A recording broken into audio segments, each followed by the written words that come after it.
Hi everyone, my name is Amy and I work here at Connections as a Communicative Disorders Assistant for the Talk to Me program. And in today's video, I'm going to talk to you about how you can practice using the pronoun I with your child.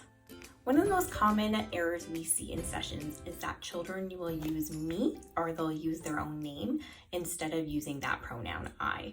So typically we really like to see them using I consistently by the time they're 3 years old or sooner.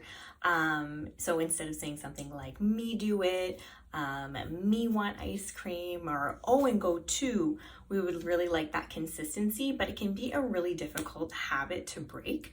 So here's a couple ways that you can practice.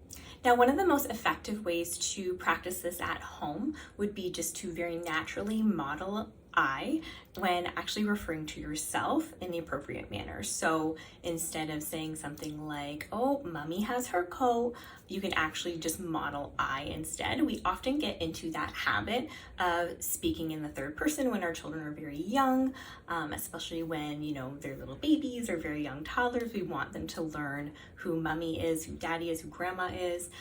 So we do overuse that a little bit, but once our children do use it correctly and consistently, it's really nice to make that switch to using pronouns like I, me, you, just so they're hearing it in everyday life.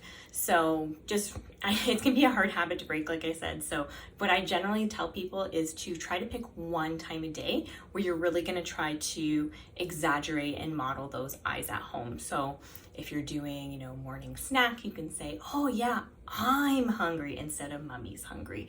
And you can say, yeah, I drink too. And it can be any time in the day, really. You can be driving. Oh, I see a puppy, or I see a big truck.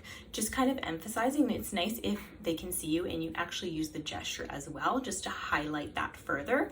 And yeah, just remembering, don't be hard on yourself if you fall back into that habit, and just try to pick maybe one time a day where you're really going to focus on using that pronoun.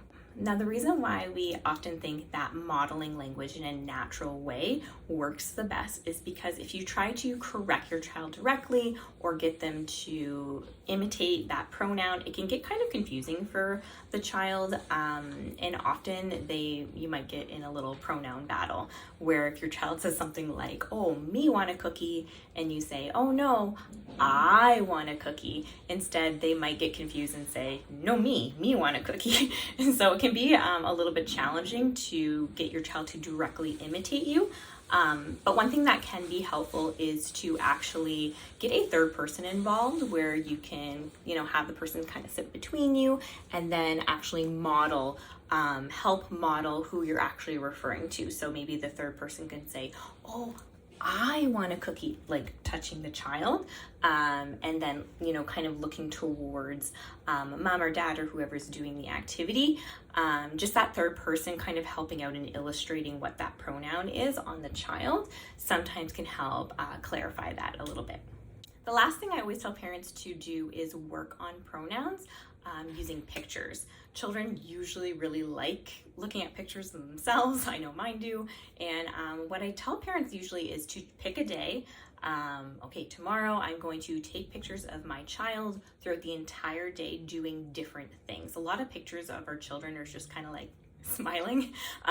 So it's nice if you can actually purposely think, okay, today I'm going to take a bunch of action pictures, one of them sleeping, one of them eating, one of them biting, drinking, brushing their teeth, running, and you can actually go through all the pictures and have them practice. Oh, I run, I eat, or I'm running, I'm sleeping, and have them actually go through the pictures. Really, the best way is to print them out. I know I don't print pictures very often, but that's a really helpful way. And you can get a little dollar store little photo album and actually put the pictures inside, and that would be a really great activity that most children really enjoy. I hope you found that helpful, and if you ever have questions about your child's speech or language, please feel free to visit our website at connectwithus.ca, and you yourself can actually make an online referral. Thanks so much for watching, and thank you for connecting with us.